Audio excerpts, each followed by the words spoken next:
It's the end of January, the World Championships are around the corner, but before then we have two more races this weekend. The X2o Trophy continues this weekend with its 6th round at the Flandriencross in Hamme. The day after we round off the biggest World Cup ever with the 15th and final round at Cross's traditional final race before the Worlds, Hoogerheide. Cross has been in Hamme for some 2 decades at this point, making its debut as a standalone race in 2002 under the moniker of the Cross, organised in Zogge, a nearby village. By 2004, the cross had joined the Super Prestige, growing in stature. This growth allowed the circuit to host the Belgian Nationals in 2007. By 2014, major change came. The cross moved from Zogge to the centre of Hamme, and with it came a change in name. The Cross became the Flandriencross, named after local boy and multiple-time Flandrien of the Year winner Greg van Avermaet. Where the Cross was a proper old-school cross, ploughing through a field with some smaller man-made obstacles, the newer course is more forest-based. It's a fairly quick course, but with some rain it gets really slick on top. Hamme has quite a few little ditches and other rises and falls to deal with that make the course interesting and challenging. The more well-known challenges the course threw up, however, are this climbing banked section and the final sector, the infamous bike park. In recent years, Hamme has been the playground of Mathieu van der Poel. The Flying Dutchman has taken the last 5 victories here. That is still not enough to be the most successful rider around here though. Sven Nys has won a remarkable 7 times. The women's race here has always been slightly more balanced. Celine del Carmen Alvarado is the defending winner. Before that, Annemarie Worst did a double. Sanne Kant holds the most victories here, with 3 in total. If you want a taste of Hamme at its best, I'd recommend watching the 2014 men's race. The first year in Hamme was a proper titanic battle. It was a 3-way fight between Belgium's Wout van Aert, the Netherlands' Mathieu van der Poel, and Philipp Walsleben from Germany. What a man.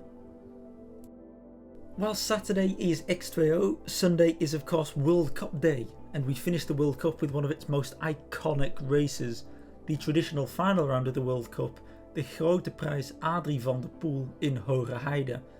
Hoogerheide is one of the oldest crosses in the Netherlands. Of the crosses on the UCI calendar for this year, it is the oldest, dating back to 1988. From its inaugural edition in 88 up until 2003, the cross was its own standalone independent race, slowly growing in stature. In 2003, Hoogerheide joined the World Cup for the first time. Sven Nys and Daphne van den Brand were the first winners. From 2005 onwards, the cross has been a World Cup staple, only skipping 2 more years, 2009 and 2014.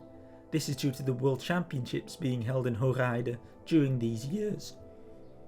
The course in Hoogerheide has stayed fairly faithful to its original layout throughout the years. The course is largely flat, there's little elevation, but what elevation there is used effectively. The course has lots of short, sharp climbs and falls and little technical sections as well. This means that whilst it may not look like the most difficult course, it's incredibly tough to master the entire thing.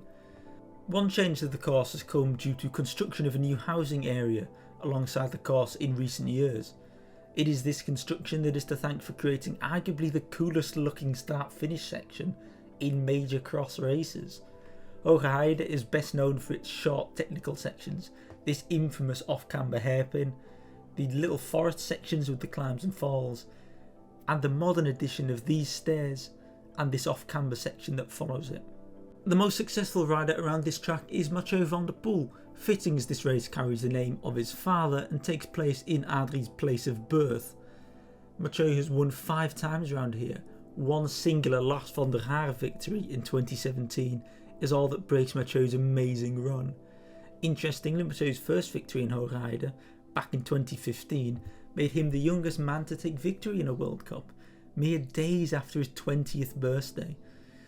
Cross genders, he's the 3rd youngest winner of a World Cup ever, behind Marianne Vos and current under-23 world champion Fem van Empel.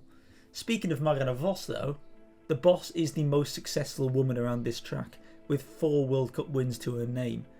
Vos also became world champion on both occasions the Worlds were hosted here, meaning her 6 victories are technically more than Van der Poel. The defending women's winner here is Lucinda Brandt, who in fact did the double in the most recent editions. Before that you can count on Sanne Kant, Marianne Vos and Sophie de Boer. Hoogerheide has held its fair few great races over the years. Any time that the Worlds have come to visit this small Brabant town is worth watching, especially 2014. That was an amazing race. But my personal favourite edition is back in 2013.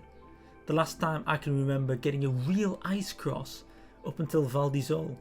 Interestingly, this 2013 race was the last time until Tom Pidcock's Rukven victory that the World Cup winner was not from the Benelux. So with that said, this weekend should be more great racing, and it should be a great warm-up for the World Championships come Fayetteville next week.